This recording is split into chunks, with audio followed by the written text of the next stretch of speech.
우리가 지금까지 했던 것을 요약해 보게 되면 예수님은 하나님의 아들이다. 그는 창세전부터 하나님과 긴밀한 관계에 계셨다. 그는 자기가 창조한 이 세상에 하나님의 영광을 계시하고 그가 하나님께 보고 들은 것을 말씀해 주기 위해 오셨다. 그는 자신의 십자가 처형을 통해 하나님께로 돌아가시며 창세전부터 그의 아버지와 함께 했던 완벽한 규제속으로 돌아가셨다. 이러므로 예수는 믿는 자들로부터 주님과 하나님으로 경배받으시기에 충분하다. 그래서 결론적으로 예수는 전통적인 메시아 그 이상이다 하는 것입니다. 두 번째 이제 표적과 신앙에 대해서 얘기를 해볼까 합니다. 요한은 예수의 많은 표적에 관한 기사를 기록하므로 표적 얘기를 읽는 독자들이 읽는 이들이 예수를 메시아요 하나님의 아들을 믿게 하여 영생을 얻도록 하는데 목표를 가지고 있었습니다. 자, 표적을 보문으로 생기는 신앙입니다. 요한복음 2장 11절에 첫 번째 표적 이후에 제자들이 예수를 믿었다고 진술하고 있습니다. 요한복음 2장 23절에서는 여러 가지 표적들은 예루살렘 사람들이 보고 예수를 믿는다고 진술합니다. 요한복음 3장 2절에서 니고데모는 예수의 표적들을 통하여 예수가 하나님으로부터 보냄받는 자라는 결론에 이르게 됩니다. 요한복음 6장 11절, 7장 31절에서 예수를 메시아로 여기는 근거가 표적이라고 말하고 있습니다. 요한복음 11장 17절부터 19절, 47절부터 48절에 보게 되면 이런 표적이 주는 유대 지도자들의 딜레마는 로마 사람들이 유대 나라를 뺏어갈 것이라고 생각하고 12장 37절에서 예수의 많은 표적에도 그들은 여전히 예수를 믿지 않았다 얘기하고 있습니다. 요한복음 1장 50절에서 나다니엘과 대화에서 통찰력을 보여주고 있고 4장 28절부터 29절의 보게에서는 사마리아 여인과의 대화에서 보여준 통찰력은 그들이 예수를 메시아로 믿는 계기가 되었습니다. 13장 18절 19절에서 보게 되면 예수 제자 중 하나가 자신을 배신할 것을 미리 언급한 것은 자신을 믿게 하려 한다고 진술하고 있고 11장 42절에서 나사로를 살리는 사건에서 표적과 믿음의 관련성을 인정하고 있습니다. 표적과 신앙의 복잡한 관계, 이걸 요약해 보게 되면 읽기만 해도 신앙은 충분히 생길 수 있다. 그 다음에 치유의 결과로 믿음이 생길 수 있다라고 얘기하는 것입니다. 요한복음 20장 20절에서 도마에게 한 온유한 책망은 예수가 행한 표적에 관한 기사만 읽기만 하고 실제로 어떤 표적도 직접 보지 않았다는 이유로 예수를 불신하는 것은 잘못된 것이라 얘기하고 있죠. 그러면서 기사를 읽기만 하여도 신앙은 충분히 생길 수 있다 주장하고 있습니다. 요한복음 4장 48절에서 너희는 표적과 기사를 보지 못하면 도무지 믿지 아니하니라 책망한 후에 4장 50절부터 53절에서 보게 되면 예수가 멀리 떨어진 그 신의 아들을 치유해 주신다는 사실과 그 치유의 결과로 그 사람과 온 가족이 믿는다는 사실은 그런 놀라운 사실을 요한은 얘기하고 있습니다. 요한이 표적신앙에 가진 위험성을 경고한 이유는 표적에 기초한 신앙은 참된 신앙이 아닐 수 있다는 것입니다. 그 다음에 두 번째, 표적에 대한 집착은 예수에 대한 적대감을 가리킬 수 있다. 세 번째는 표적을 구하는 것은 예수의 중요성과 사명을 오해한 데서 나온다 하는 것입니다. 이건 공간 복음서도 마찬가지입니다. 그래서 유대인들이 표적을 구할 때 예수님께서는 이 세대에게 표적을 주지 않겠다고 얘기를 하고 있죠. 마가복음에서. 요한 이전에 표적자료라 주장하는 근거들을 보게 되면 요한복음에 있는 이런 복잡한 표적에 대한 이해는 일부 학자들이 요한이 표적자료를 이용한 데서 온 것으로 여깁니다. 그래서 요한이 쓰는 요한복음 기록할 때 자료를 사용했는데 그 중에 하나가 표적자료가 아닌가 하는 것입니다. 그래서 진보적인 학자들은 요한복음에 관한 얘기를 할 때마다 항상 표적자료 얘기를 하죠. 그래서 요한이 분명히 표적자료를 이용했다고 얘기를 하고 있습니다. 그래서 표적자료의 원저자는 신앙을 만들어내는 수단으로 예수의 표적을 요한보다 비중 있게 다뤘다는 것입니다. 그래서 표적자로 사용한 근거는 예수의 표적을 첫 번째 2장 11절에서 그래서 예수님께서 첫 번째 물로 포도주 만드는 그런 역사가 있었죠. 결혼 직장에서 결혼하는 그 데서 예수님의 첫 번째 기적이 나타났다고 요한복음 얘기하고 있습니다. 근데 4장 54절에서 두 번째 표적으로 지명하는 것은 원 표적자료가 남긴 가공되지 않은 흔적이다라고 이 표적자료서를 주장하는 자들은 그렇게 얘기를 합니다. 또한 표적자료에 사용된 헬라어 문체 또한 요한복음 최종 편집자가 사용한 문체와 다르다는 것이죠. 그래서 전체의 맥락에 맞지 않은 그런 헬라어적인 특징이 드러난다는 것입니다. 그래서 표적자료는 단순한 접속사를 사용하며 규칙적으로 문장 시작에 동사를 사용하고 있습니다. 이런 특징은 셈적 계통 언어의 특징이라는 것이죠. 그래서 우리가 히브리어나 그다음에 예수님께서 썼던 언어 있죠. 그걸 뭐라 그럽니까? 그래서 예수님 당시에 유대인들이 썼던 히브리어를 쓰지 않았죠. 그런 근동 언어의 많은 부분들이 우리가 셈족 계통 언어라 그럽니다. 아람어죠. 아람어가 셈족 계통 언어입니다. 표적자료에 쓰인 단어와 최종 편집자가 사용한 단어 사이의 충돌의 흔적이 자료가 사용돼서를 분명히 보여준다는 것이죠. 그래서 2장 23절, 3장 2절, 4장 45절에서 예수가 많은 표적을 행한 것처럼 이야기한 다음에 몇 달락 뒤에는 왕의 신하를 고친 사건을 두 번째 표적이라고 말을 함으로써 편집자가 표적자료와 통합했음을 무심코 드러내고 있다는 것입니다. 4장 47절부터 47절에서 예수는 왕의 신하 주변에 서 있는 사람에게 믿기 위해 표적을 구한다고 책망하지만 이는 모순입니다. 왜냐하면 그들을 표적을 한 적이 없기 때문입니다. 그래서 표적자의 원저자는 예수의 표적들이 기적의 본질이며 독자들로 하여금 예수를 메시아로 믿도록 하는 데 도움이 될 수 있다고 믿었습니다.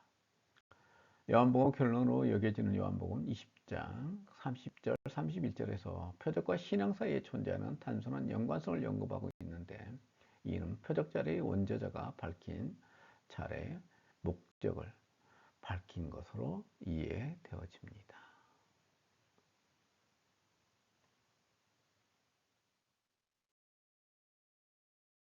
요한은 예수가 행한 기적의 진 놀라움의 본질이 아니라 표적이 예수의 인격을 묘사한다는 상징적 가치에서 예수의 표적 의미를 발견했다 이야기합니다. 그래서 이런 것들은 표적자리 이론을 지지한 사람들의 주장이죠. 다른 말로 표현하면 예수는 양식과 빛과 생명을 상징적으로 말씀하시기 때문에 그가 떡을 만들어내고 소경의 눈을 뜨게 하고 죽은 자를 일으켰다는 것입니다. 표적에 담긴 놀라운 특성 때문에 어쩔 수 없이 믿는 것이 아니라 그 표적들이 오해될 수 있고 예수를 거부하게끔 할 수 있다는 사실을 요한은 보여준다 하는 것입니다. 요한이 이해하기는 예수의 표적과 말씀 사이에 어떠한 차이도 없다는 것입니다. 예수의 표적은 예수의 말처럼 예수가 누구인가를 드러냈으며 말씀들과 마찬가지로 신앙을 불러일으켰다는 것입니다. 표적자료 이론이 가진 문제점들을 살펴보도록 하겠습니다. 이 이론이 지나치게 주관적이라는 것입니다. 이야기 구조에서 심각한 문제로 여겨졌던 건 아포리아들이 보다 폭넓은 시야에서 쉽게 설명이 된다는 것이에요. 요한복음 4장 34절에서 두 번째 표적이라 진술한 것은 예수가 유월절 기간에 한 표적들이 아니라 갈릴리에서 행한 표적들만을 염두에 두고 있었을 것이기 때문입니다. 그래서 이제 우리가 신약교에서 많이 다루죠. 그래서 첫 번째 기적 가나의 혼인잔치 다음에 다른 표적이 이미 예루살렘에서 있었어요. 그리고 가나에서 두 번째 표적 얘기가 나옵니다. 그래서 이것을 두 번째 얘기를 하는데 많은 사람들이 이걸 중간에 예수님께서 다른 기적도 행했는데 이걸 왜 두 번째 표적이라 얘기하느냐, 기적이라 얘기하느냐, 이걸 가지고 요한복음의 모순이라고 주장하는 사람들이 많이 있습니다. 이것을 염두에 두고 하는 이야기죠. 요한복음 4장 38절에 대한 이에서도 요한은 모든 사람을 아시는 예수는 왕의 신하와 그 주변에 있는 사람들 역시 믿음을 위한 근거로 표적을 찾고 구하고 있다는 사실을 아셨다는 것이죠. 그 다음에 20장 30절부터 31절에서 요한은 다른 표적들에 대한 언급은 그 진술을 바로 앞에 토마의 이야기에 연결시키며 요한은 복음서에서 표적을 기반으로 한 신앙의 불충분성을 가장 명확히 표현하고 있다는 것입니다. 표적 자료와 요한의 편집 사이에 문제의 차이가 존재한다는 주장에 동의하기 어렵다는 것이죠. 표적 자료와 요한의 편집 사이에 기본적인 유사성이 발견된다는 것이에요. 요한복음 이야기 전개에 나타나 있는 아포리아와 복음서 전체에서 발견되는 기이하게 당당한 문체는 의도적인 것으로 여겨집니다. 요한은 고대 문헌 비평가들로부터 온 종교적 광화의 특징으로 여겨지는 장엄, 불명료, 근음 등의 스타일이 살아있는 글을 이런 것들이 살아있는 글을 썼을 것이라는 거죠. 그래서 표적과 신앙 사이에 존재하는 법석은 요한의 편집과 표적 자료 사이에 분리해서 기인한 것이 아니다. 요한의 표적들은 복잡하지만 일관성 있게 이해했다는 사실을 요한복음 곳곳에서 보여주고 있다는 것입니다. 자, 다섯 번째, 예수님의 표적에 대한 요한의 특징, 일관성입니다. 요한의 표적이라는 용어를 사용할 때 그 표적 너머에 존재하는 실제를 지적하는 어떤 것을 의미하는데 곧 상징이라는 것이죠. 이런 이유 때문에 표적은 모호하고 해석할 필요가 있으며 그 해석은 수용되든지 오해되든지 배척되든지 할 것이라는 것이에요. 그래서 예수님의 표적을 통해서 그가 메시아임을 받아들이든지 거부하든지 누구든지 그걸 본 사람은 그런 선택 앞에 서게 된다는 것입니다. 요한복음 6장 30절, 9장 3, 4절, 16절, 그 다음 7장 3, 4절. 요한은 종종 일이라는 용어와 표적이라는 용어를 상호 교환적으로 사용하고 있습니다. 요한복음 7장 21절에 이 표적이 안식일에 일어났다는 사실은 예수가 하나님과 하나라는 것을 입증해 주는 것입니다. 만일 자신을 보내신 하나님께서 안식을 포함한 항상 일하신다면 예수 자신도 역시 안식일에 일하실 수 있는 것입니다. 따라서 유대인들의 예수의 말에 함축하고 있는 의미를 깨닫고 그가 자기를 하나님과 동등으로 삼으시기 때문에 그를 죽이려 한 것은 조금도 놀라운 일이 아닙니다. 요한복음 11장 47절에 보게 되면 예수는 이 표적에서 나사로를 일으키시며 아버지께서 하시는 것처럼 그에게 생명을 불어넣어 주십니다. 예수는 이런 식으로 자신이 하나님과 연합된 존재라는 사실을 입증하십니다. 요한복음 5장 22절부터 23절, 27절에서 보게 되면 심판의 권한은 아버지께서 예수에게 인자로서 역할을 임한 것인데 예수는 이 사건에서도 자신이 아버지와 연합된 존재라는 사실을 입증하고 있습니다. 표적을 근거로 한 신앙이 종종 참된 신앙을 결여한 것은 표적들을 예수의 가르침 문맥에서 보지 못했기 때문이라는 것이죠. 5천 명을 모이신 사람은 다만 그 표적 하나만을 보면 예수의 의도를 오해하게 됩니다. 그러나 예수가 자신이 십자가에 달려 찢는 살과 흘리는 피를 참된 양식과 참된 음료라고 언급하시면서 그 표적을 설명할 때 그 표적의 의미는 더 명확해지며 사람들은 그 의미에 대해 두 grup으로 나뉜다는 것이죠. 그래서 많은 사람들이 예수님 따르던 수없이 많은 무리들이 떠나갔다 그러고 거기서 베드로의 신앙 고백이 나오죠. 너희도 가려느냐 할 때 하나님 우리가 생명의 말씀이 있으면 우리가 어디로 가오리까? 라는 그런 대답을 제자들로부터 듣게 됩니다. 아주 위대한 신앙 고백이죠. 생명의 말씀. 표적들은 예수의 가르침을 통하여 해석된 표적들만큼 생명으로 인도하는 신앙을 만들어내는데 효과적이지 않다는 것입니다. 영생입니다. 우리가 세 번째 항목이죠. 신학을 다룰 때 제가 세 가지를 하는데 마지막 부분입니다. 첫 번째는 요한과 거의 동시대에 기록된 문헌에 있는 영생에 대해 살펴보도록 하겠습니다. 영생이라는 단어는 요한이 살던 당시 유대인들에게 아주 친숙한 단어였다는 것이죠.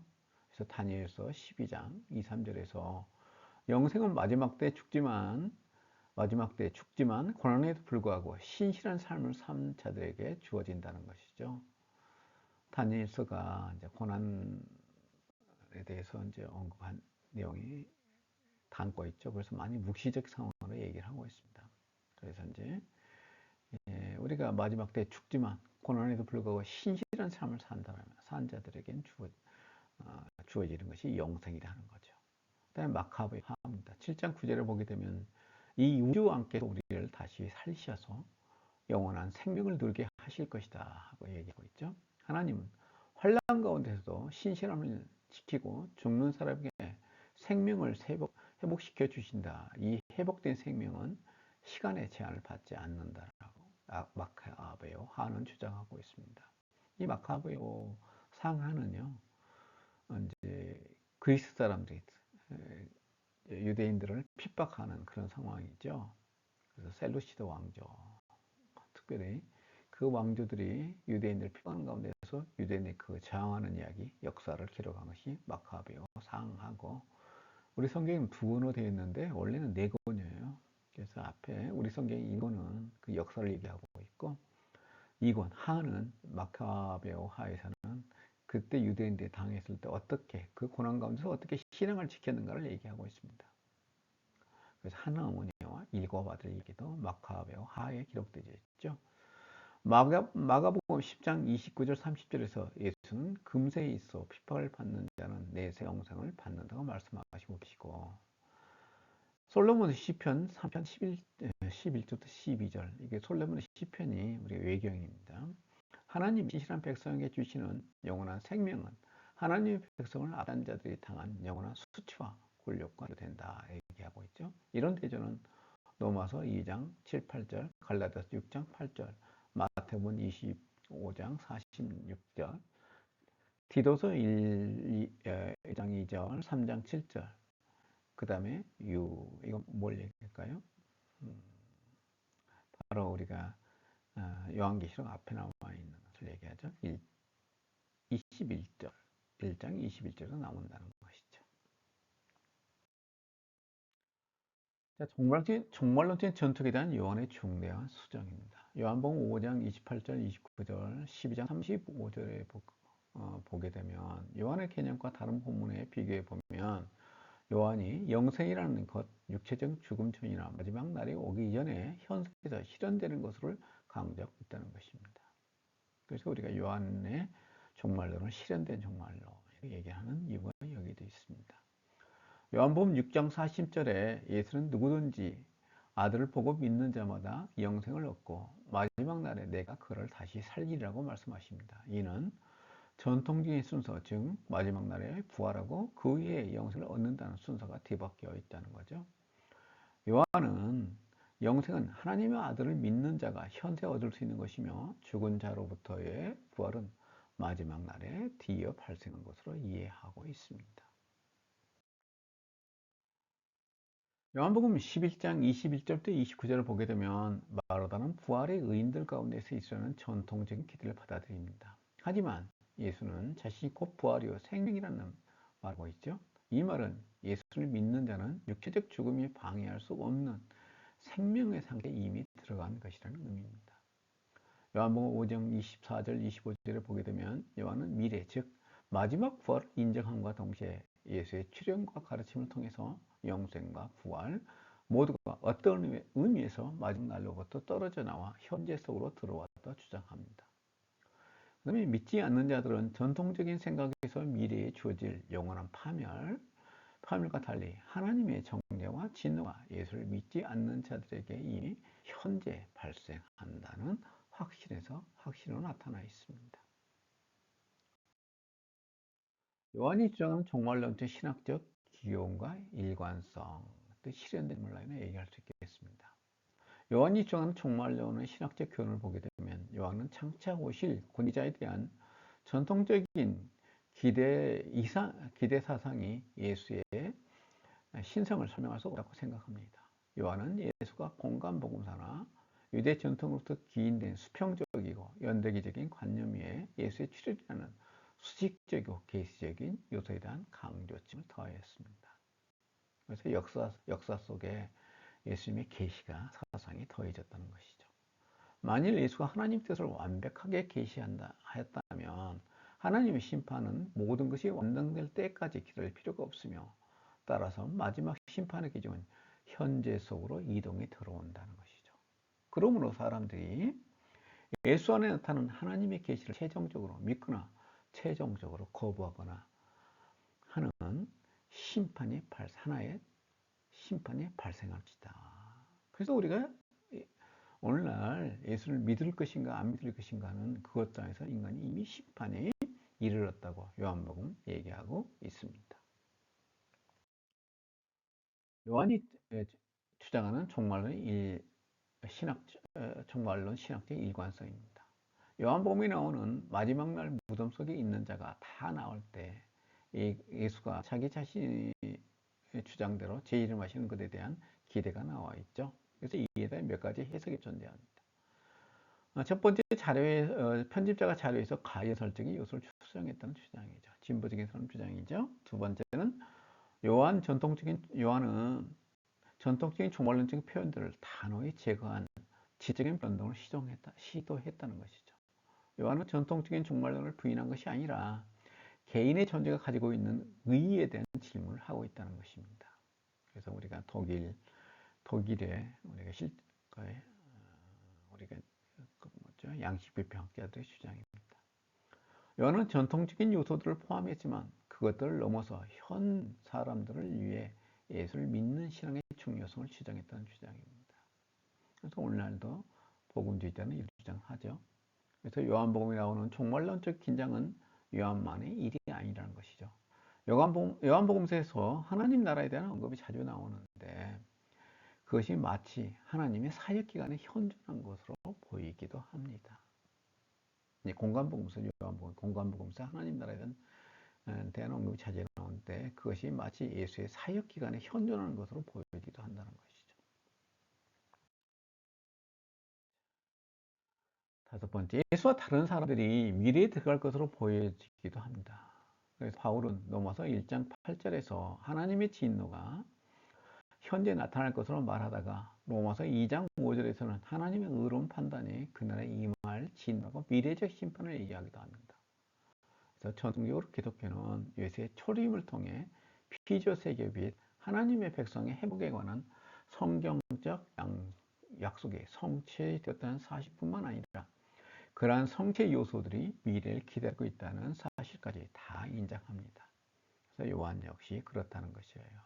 우리가 종말이라는 개념이요, 미래적 요소도 있지만 바로 미래에 일어날 일이 현재 우리 삶 속에서 들어와서 우리 안에서 역사한다는 것이 요한복음의 종말론입니다. 그래서 우리가 이런 것들을 현세적 종말론이라는 거죠. 그럼 어떻게 우리 삶 속에서 역사할까요? 성령을 통해서 역사한다는 것입니다. 그래서 요한복음만큼 성령의 사역에 대해서 구체적으로 설명한 복음서가 없습니다. 그래서 요한은 우리 크리스천의 삶이라는 것은 성령과 함께하는 삶이라고 얘기하고 있는 것입니다. 자, 우리가 사복음 신학을 대해서 한번 생각해 볼 요소를 제가 세 가지로 정리해 보았습니다. 자, 공간복음서의 핵심적인 주장은 무엇인가 하는 것이에요. 우리가 지금까지 네 복음서를 쭉 공부해 왔는데 거기서 가장 중요한 요소는 무엇인가? 우리는 딱 한마디로 얘기할 수 있습니다. 신약 성서 전체를 얘기한 것처럼 예수가 메시아라는 것이에요. 사복음서 각각이 가진 신학적인 특징은 무엇인가? 독자들의 차이, 그 다음에 자기가 처해 있는 시간적인 그런 역사적인 차이겠죠. 그런 환경 때문에 다른 독특한 신학들을 가지고 있습니다. 그래서 우리가 이제 누가 같은 경우가 지난주에 공부했던 독특한 것이 있죠. 그래서 시대를 나누죠. 두 세대로 나누는 그런 것도 있고 세 세대로 나누어서 그래서 어찌 보게 되면 종말이 역사화되는 그런 주장을 누가는 했던 것입니다. 그래서 각각의 마가의 신학, 마태의 신학, 누가의 신학, 요한의 신학이 다를 수밖에 없는 그런 배경이 있는 것입니다. 그 다음에 사복음서 각각의 종말론의 같은 점과 차이점은 무엇인가? 그래서 우리가 미래적인가, 현재적인가? 그 다음에 우리가 기독론에서 보양된 기독론을 취하고 있는가, 그렇지 않는가? 그 차이가 각각의 종말론의 차이점을 가져왔다고 저는 생각합니다.